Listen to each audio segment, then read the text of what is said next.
ഹിമാചൽ പ്രദേശിൽ വീണ്ടും മിന്നൽ പ്രളയം. കിന്നോറിലാണ് പ്രളയമുണ്ടായത്. 4 പേർ കുടുങ്ങിക്കിടക്കുന്നു. ഒരാൾക്ക് പരിക്ക്. 2 പാലങ്ങൾ ഒഴുകിപ്പോയി.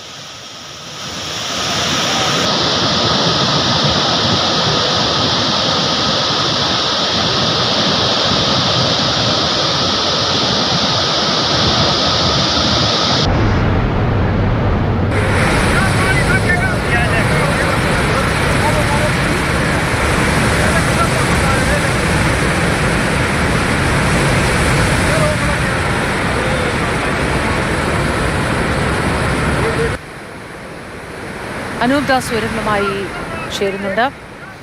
അനൂപ്, എന്താണ് നിലവിലെ അവസ്ഥ? രക്ഷാപ്രവർത്തനം ദുർഘടം ആണോ?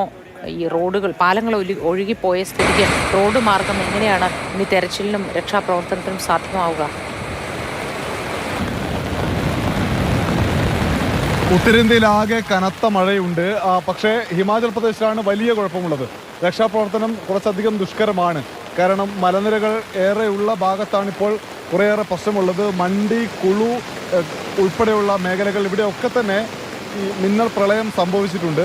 കഴിഞ്ഞ ഒരു മാസമായി പലതവണ മിന്നൽ പ്രളയവും ഒപ്പം ഉരുൾപൊട്ടലും ഒക്കെ ഉണ്ടായിട്ടുണ്ട്. എങ്കിലും ഏറ്റവും ഒടുവിൽ സംഭവിച്ചത് കുറച്ചധികം പ്രദേശങ്ങളെ ബാധിച്ചിട്ടുണ്ട്. 325 റോഡുകൾ, 2 ദേശീയപാതകൾ ഉൾപ്പെടെ 325 റോഡുകൾ അടച്ചിട്ടുണ്ട്.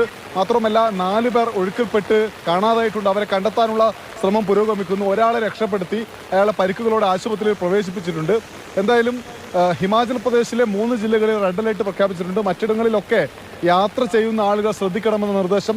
ഷിംലയിൽ കാര്യമായ പ്രശ്നമുണ്ട്. നമ്മൾ കേരളത്തിൽ നിന്ന് ഉൾപ്പെടെയുള്ള ആളുകൾ യാത്ര പോകുന്ന പ്രധാനപ്പെട്ട ഇടങ്ങളാണ് കുളുവും ഷിംലയും. ആ രണ്ടിടത്തും കുഴപ്പങ്ങളുണ്ട്. അതുകൊണ്ട് യാത്ര പോകുന്ന ആളുകൾ ശ്രദ്ധിക്കണമെന്ന മുന്നറിയിപ്പ് കൂടിയുണ്ട്. ഇവിടെ ഡൽഹിയിലും കനത്ത മഴയാണ്. മൂത്തി. ശരി, അനൂപ് ദാസാണ് വിശദവിവരങ്ങൾ നൽകിയത്. ഡൽഹി